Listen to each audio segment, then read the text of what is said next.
Shalom, welcome to the Jewish View. My name is Rabbi Nachman Simon with the Chabad House of Delmer, together with my co-host Marc Gronich of jbiztechvalley.com and Statewide News Service. And we have no other guest, it's just us today, Rabbi. Well, you're an important person too. I can interview you. Oh. Because really you are a news reporter, as I just said, Statewide News Service and jBizTech Valley. And there's a new session in the legislature. They're always changing. Right. I mean, that's our democratic process, not a dictatorship, even though maybe some people would say so. But, you know, again, we're on the Jewish View, so we want to know the makeup of the Jewish legislators, not only Democrats, right. Republicans, and who's new, who's out, who moved up, who's thrown out, whatever. Would you have like a little bit of a... In the state Senate, summary? There was a Jewish senator who from Long Island who got elected to Congress and is now the only Jewish Republican in the Congress. Mm-hmm. Since Eric Cantor got defeated, right. Now Lee Zeldin takes over as being the sole Jewish Republican. I mean, for Jewish people, I mean, of course, which I'm always concerned. I mean, the Republicans are now in the majority. I mean, they were also, but now in the Senate and right. the House. And, I mean, you want a good representation for right. Jewish people. And to say he's the only one out of the whole... The only Jewish Republican. Yeah. There are well, Jewish but that's Democrats. the majority. Right, I mean, but that's the majority. Majority right. rules many times. So. No, it's true. And there aren't, there used to be a lot more Jews in Congress than there are today. And, I remember Howard Metzenbaum, and I remember... There were a lot of other.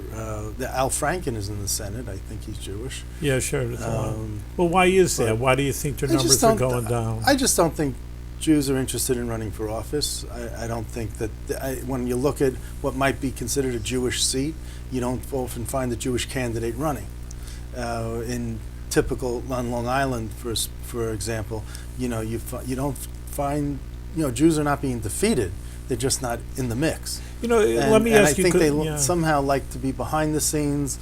Fundraising is a big part of politics and getting elected, and it's very difficult to do fundraising. And I think just a lot of Jews are in private business, private sector.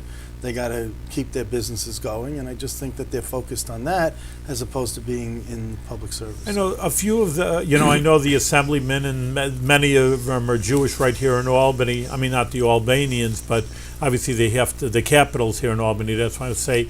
And I know them, and once they confided to me and says, well, they like you, we're together all the time when we do things, and they say some of these reporters, they say, they're just looking and you say in Jewish schmutz, like dirt, what can we get on them? And we'll get a headline. Not saying, hey, tell me the issues, let's discuss them, you're right and a little right. Any issue, you're a little bit right, but it's not a headline story.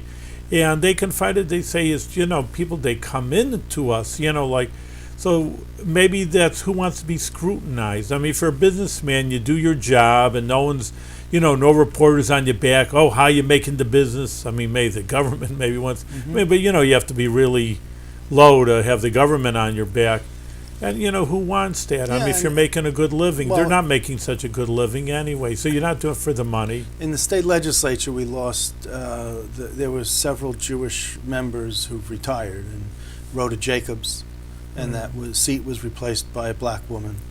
Alan Maisel, in my neighborhood in Brooklyn, he retired, he went to the New York City Council, and a black woman took over. There were other Jews that retired, Joan Millman, and that was, that was a white woman took over her seat. What you're saying that so many women, is there more women? I mean, that's not a Jewish issue. There are more women in the legislature now than there ever have been, but it's not up to the point that where they equally represent the population of women in the state of New York. Well, it should be 50-50, shouldn't it? We have more women than men in New York really? State. So, good for the men, I guess. But I just wanted to, there was one seat on Long Island, Harvey Wiesenberg. He retired, and the person who took over for him is a guy named Todd Kaminsky. Good. And Mel Brooks' last name is Kaminsky. His original name, not right? His real name, and Todd Kaminsky is Mel Brooks' great nephew.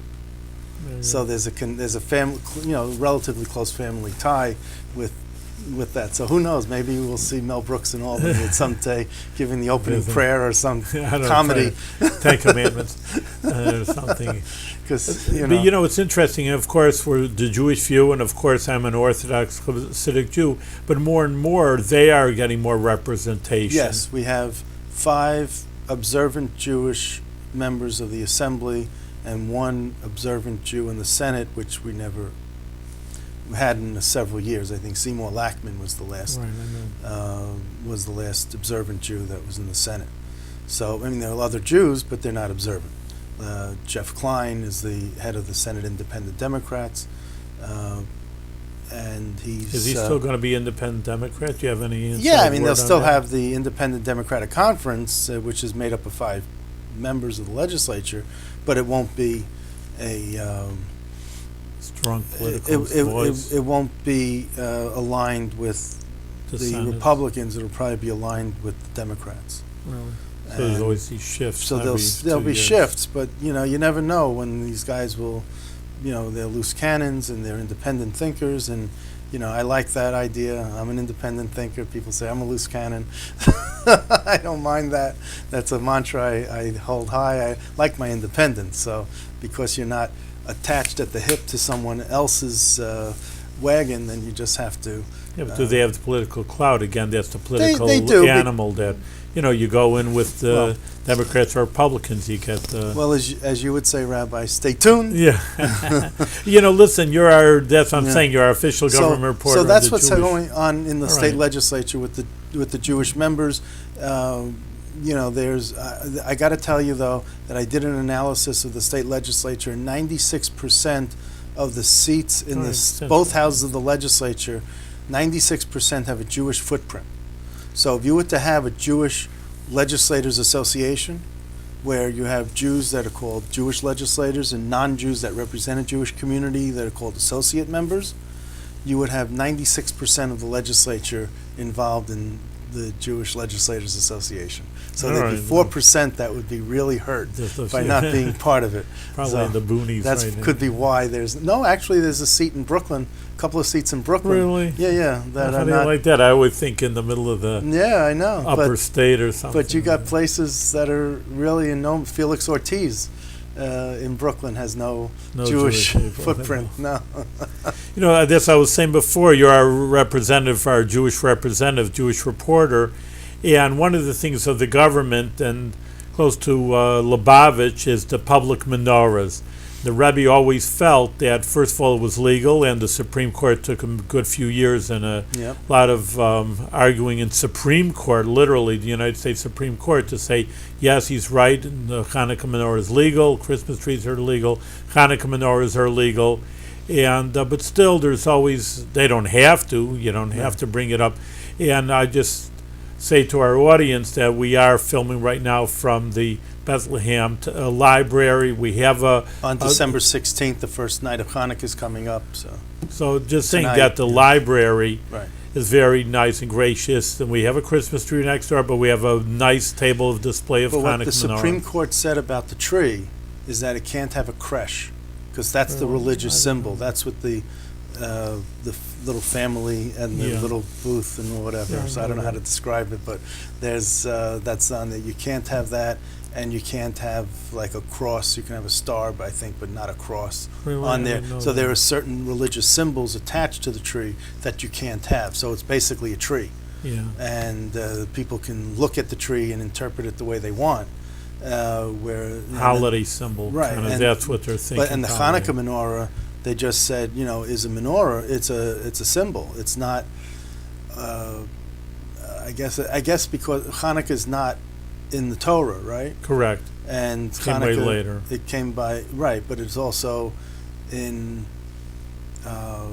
It's not in scripture, right? It's something that's a halachic holiday. Well, it's a do they law call it came a- after rabbinical, But do that's they? what we But do say. they call it a minor holiday because it's not? Yeah, minor holiday, So- because you could work on a Sabbath or a holiday like Passover. A person shouldn't work, Right. and here obviously you're allowed to work on Hanukkah. Right. So they that's call why. it a minor holiday, and they also call it where there's a It's basically commercialization. I think Hanukkah's become commercialized, just like Christmas has become commercialized. And there are so many people that want to fit in.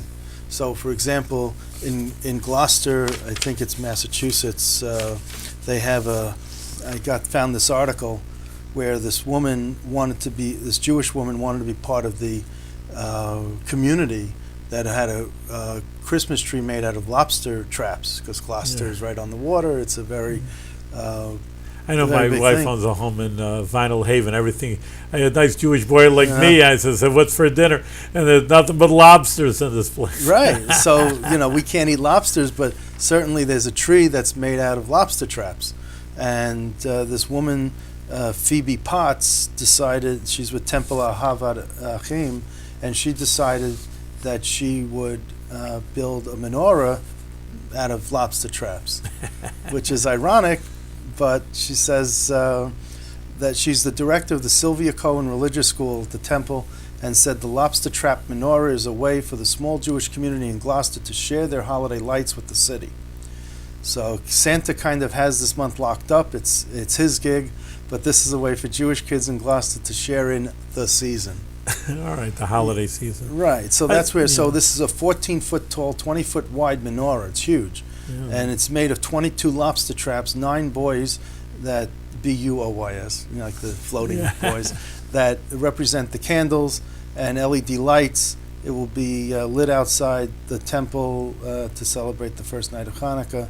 And it's funny because, she says, it's funny because we don't eat lobster, citing the Jewish community's kosher diet. So even in Gloucester, there's a kosher Jewish community, not just a Jewish community. So I'd just like to say thank you to the Bethlehem Town Board, because we also have a menorah at the Four Corners in Delmar, and that is a little unusual. Say, well, of course, like we just said, Christmas trees are everywhere, and of course you have a menorah, but really we're the only public menorah in the entire Capital District, and we have the town supervisor, John Clarkson, does show up and participates with a lot of other town officials.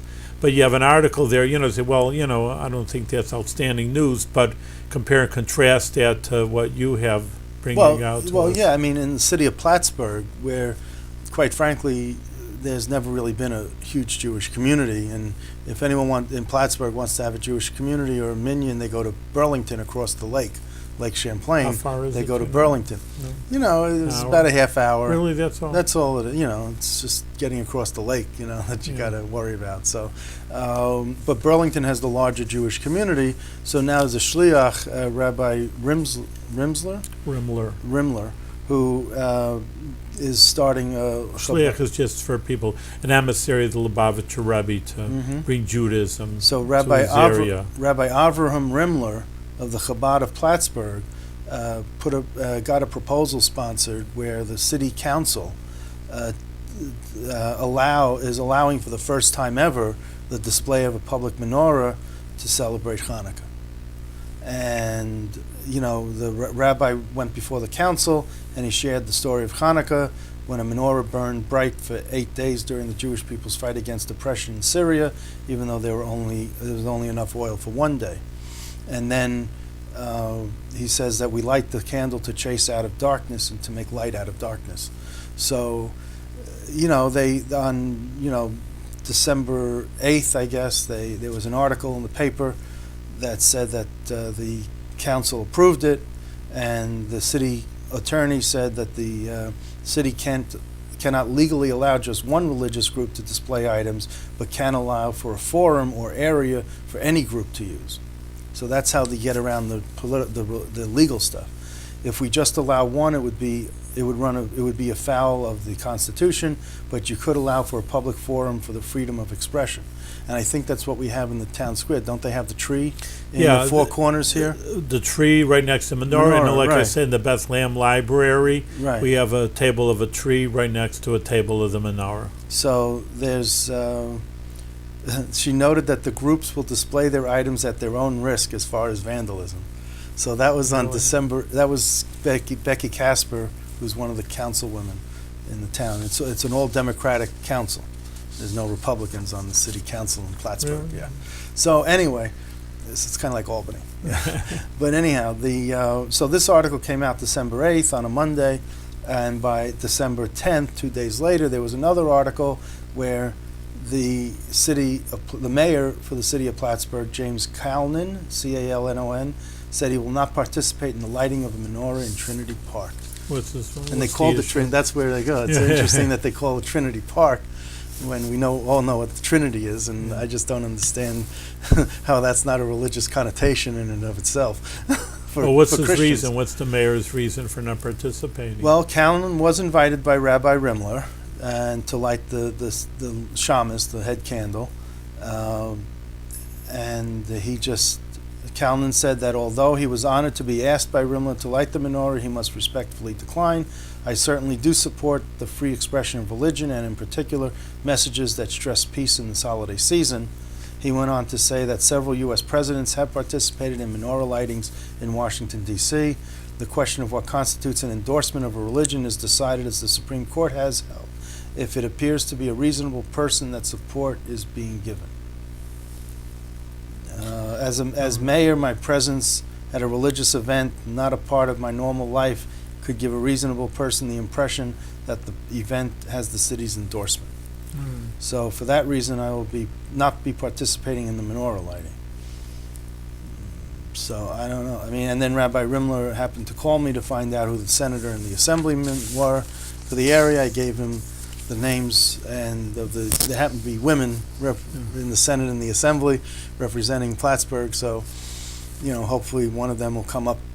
Well, one lives in Plattsburgh and the other one lives by Glens Falls, and her district goes up to Plattsburgh. So hopefully there'll be some state representation to be up there, and that could be a news story in and of itself. I mean, I'm just so thankful to the Bethlehem. We have so many very officials thankful. that come to, and they all participate. They participate in our show so many times. How many times have we had officials that, it is the Jewish view, and, obviously no one forces anybody to be on our show, and they volunteer and they will enjoy it. They come back 2-3 times, some of these and officials. there are some people who won't be on the show because it's named the Jewish View. Really? Yes.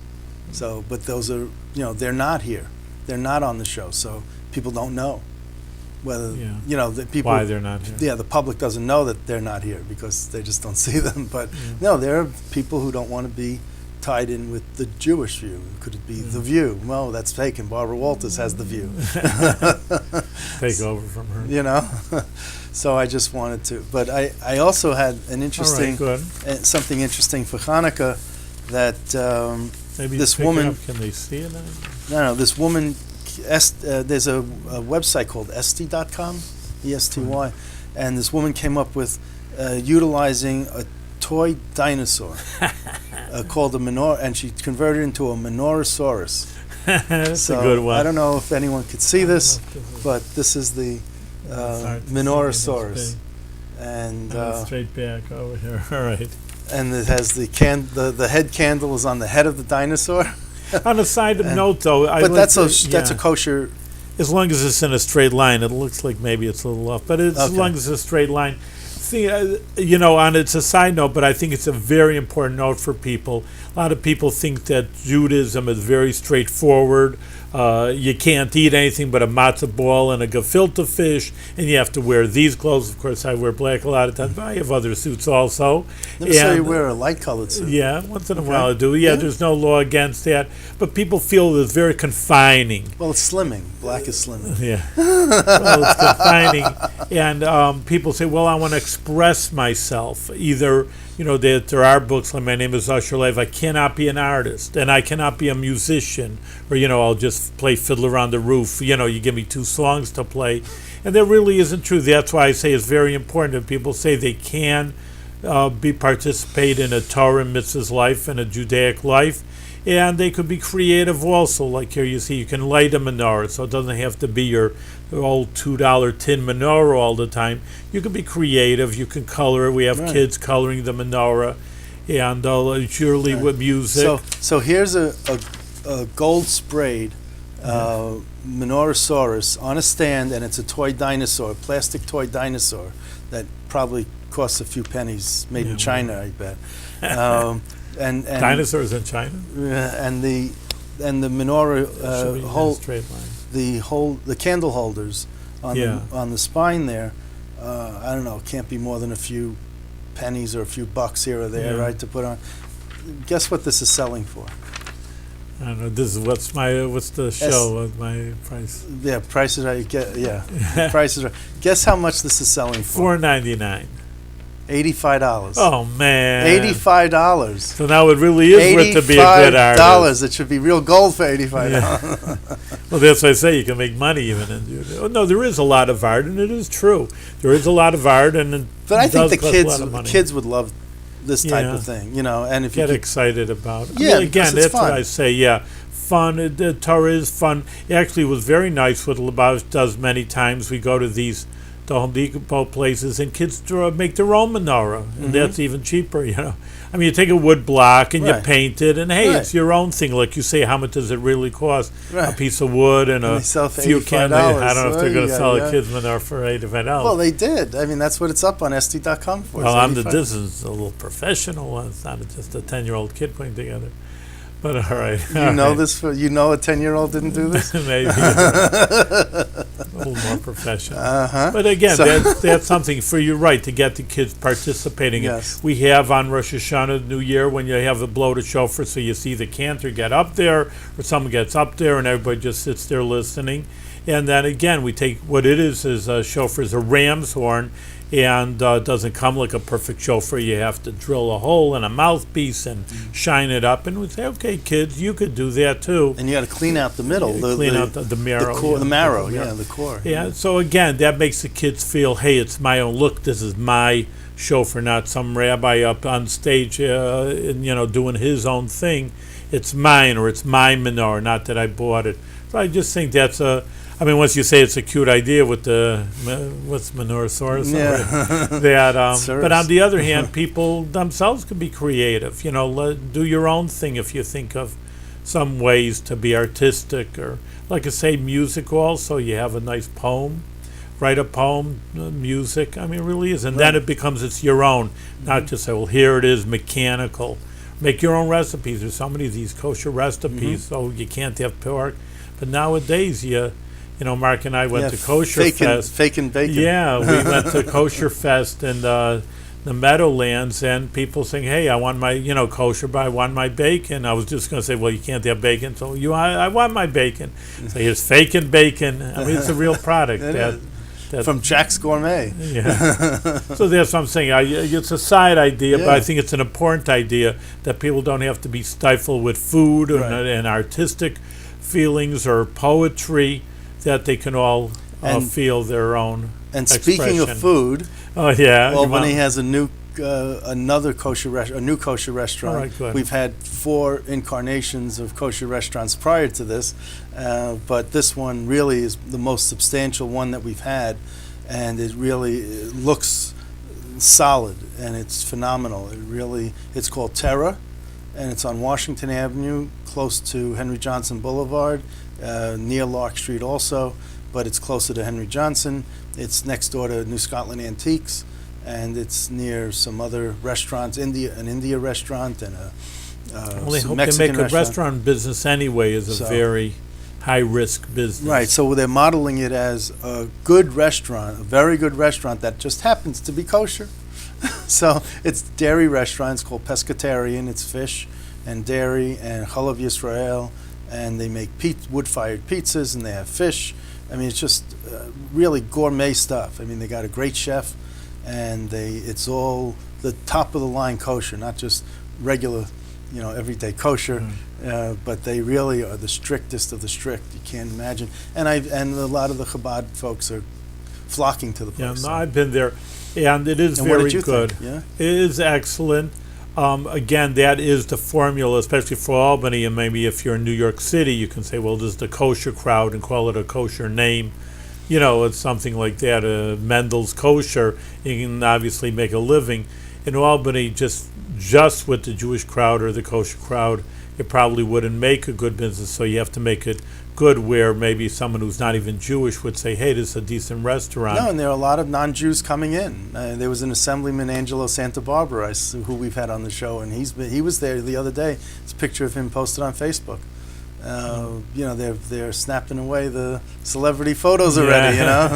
Pretty soon they got to get your picture on the wall. That's the celebrity. I'm a rabbi at the kosher restaurant. But it is. It's a something very really special. welcome addition to the Jewish community, and the non-Jewish community is always looking for another new restaurant to at least try. Sensation. And then it's a matter of, okay, they were in here once, how do we get them to keep coming back? That's for sure. I mean, just from a rabbi standpoint, I'd like to have more Jewish people come into community. Obviously, every person that builds up, another person come to services, another person going to the school, a few kids going into the school, and it's a little frustrating in our communities, not talking only for myself, where you have New York City. I mean, if one thing we're in Idaho, someone's not going to go from New York to Idaho, but we're just a few hours away, and literally you can make almost the top of Manhattan in 2 hours, a little bit over. You fly Drive low, fast over here. I mean, it's not that far, bottom line. Right. And there's so many Jews. And people, one of the biggest But you don't questions, even have though, to- is, you don't even hey, have to where's go- the kosher restaurant? Right, but you don't have to go to Manhattan. You go to Muncie. Go to Muncie and That's- miss an hour. For me, that's 2 hours. The point is when people don't want to move, they say, come up to Albany. I Right, say, I move know. up to Albany. I mean, people have computer jobs. They can do anywhere, so But come that's up why I there. created the website, jbiztechvalley.com, so people who are not from this area can look at this and show that we have the breadth and depth that's necessary for this area, for an area that they'd want to live in. And no matter where they are on the spectrum of Judaism, they can find the place for themselves, and not just one, but many. So it's we have the foundation here. Now we need the population to really move things along Yeah. even further. Instead of shrinking, we got to keep growing. Well, that's the chicken or the egg. I mean, but Well, now you have the restaurant, so That's right. People say, well, if there's a lot of Jews here, I'll make a restaurant. Well, the Jews aren't going to be here unless there's a restaurant. But now that we have a restaurant, maybe It more keeps- people well, attract And the area. you have people from out of town coming in, and they always still remember Rabbi Rubin's Pizza and Falafel on Washington Avenue. That was a real joy, and we. Well, that's also a major that was idea. before your because- time, No, but- I was there. I'm 29 years old, but I remember that. Okay. And you do have travelers, and that is another, population Yeah. that would be able to. And we're the frequent- crossroads between Boston, Buffalo, Toronto, Montreal, and Muncie. Yeah, so people stop off. You listen. That's a 6, 7, 8 hour That's trip. right. Hey, you got to stop to eat sometime. That's right. And, So instead here of we going are. up, let's say from New York City up to Binghamton on Route 17 or I-86 as they call it, they come up throughway to Albany, and it takes a little longer, but at least they have a place to eat, and they could Yeah. stop and eat because Binghamton doesn't have anything like this.